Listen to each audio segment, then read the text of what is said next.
Welcome to the College Football Bros. I am Trey Newman. Obviously, most of the sports talk recently has been about the college basketball season coming to a close. We just had the Final Four, and with three teams making their first Final Four in program history, it got me thinking, about the college football playoff and which teams are most likely to make their first playoff. So, kind of looking at it historically, we've had 9 years of the playoff. So there's 36 teams possible. There have only been 14 to make it because, Alabama, Clemson, Ohio State, Georgia, Oklahoma, those are the ones that have really kind of dominated it. And only 10 schools have been in the last 6 years. So it's definitely a tough party to crash. But in the last couple of years, we've had three newcomers, Cincinnati, Michigan, and TCU. So I've narrowed it to a top 5 list of schools that I think will make their first playoff. Now, I know this is the last year of only 4 teams in the playoff before they expand to 12. So we can focus on just this year specifically. But, if no one new makes it, you can hypothetically think about these teams making the top 4 of the new playoff format, since those still carry a lot of weight because they're going to be granted a first round bye. So let's get into it. At number 5, I have got Utah. I struggled with number 5 as, I had a few schools in mind for this upcoming year, and I ended up kind of coming down to Utah and Texas A&M for this spot. But I leaned Utah because generally the path in the Pac-12 is easier than the SEC. And the Utes have flirted with the playoff recently. They've won the Pac-12 the last 2 years. They actually return a lot, and their offense should be outstanding. Cam Rising is back. He's easily one of the best quarterbacks out there with all of his experience.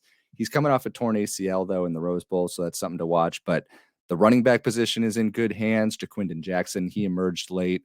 They still got Micah Bernard. The biggest question mark, I think, for the Utes is at receiver. They need someone to step up, especially with tight end Dalton Kincaid gone. But they do return Brant Keithy, who's a key piece. Devon Vele, Money Parks, they're solid, but one of those or both need to really take a step forward. And then on defense, losing Clark Phillips in the secondary definitely doesn't help. But Kyle Whittingham teams almost always sport a good defense. And then lastly, when looking at the Utes, their schedule, it's not easy, but given that they're going to have a tough strength of schedule, they'll be able to afford a loss and still be in the hunt because they start the year versus Florida and at Baylor. So they got 2 good chances to make a statement early on for for the playoff committee.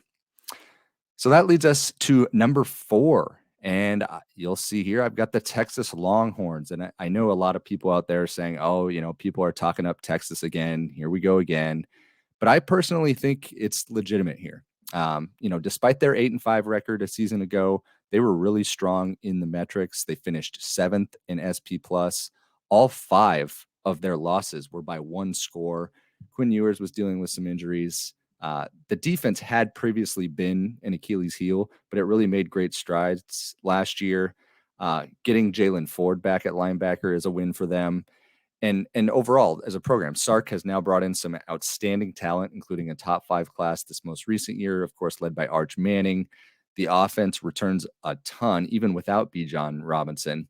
The offensive line should be a strength. And I personally think Ewers will win the job. But even if Arch does win it, he's going to have Xavier Worthy back, the highly regarded Wyoming transfer, Isaiah Nair, back from injury, Jatavian Sanders at tight end.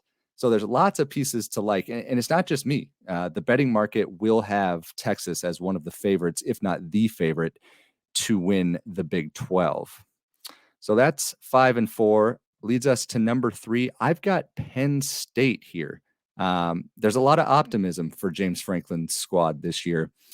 They're coming off an 11-2 season. They won the Rose Bowl. Nicholas Singleton is one of the best running backs in the country. Katron Allen makes the backfield maybe the best in the nation. When you look at the last few years, it was kind of a roller coaster for the Nittany Lions with Sean Clifford. But the fans have been excited to see Drew Aller, their big quarterback recruit in the 2022 class.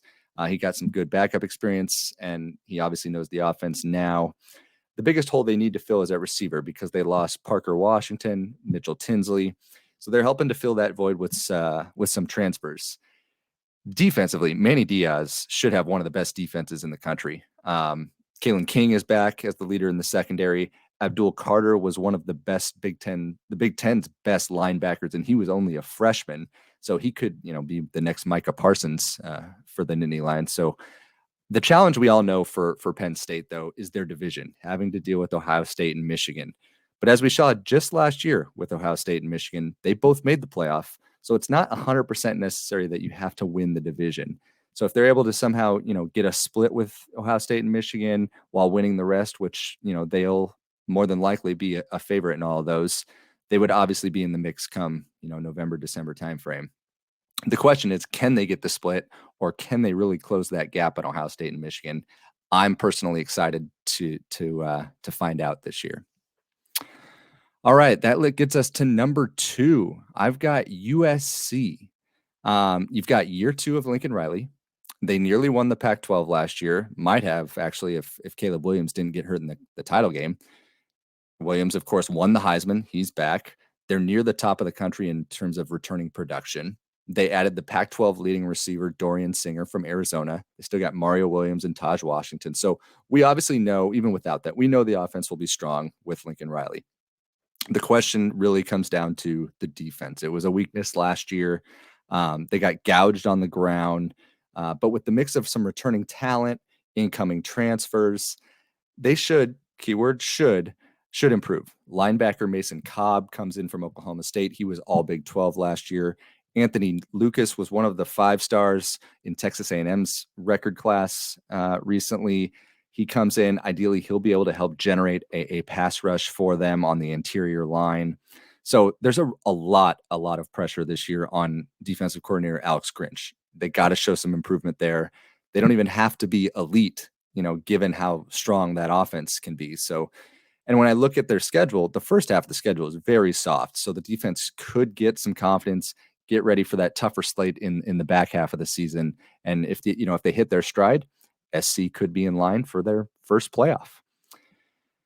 All right, so that leads us to number 1 on my list, and I have the Tennessee Vols. They were so close last year to making the playoff. This upcoming season, they're going to be a top 10 preseason team. If not for that shocking South Carolina loss where Hendon Hooker got hurt, they're probably in the playoff.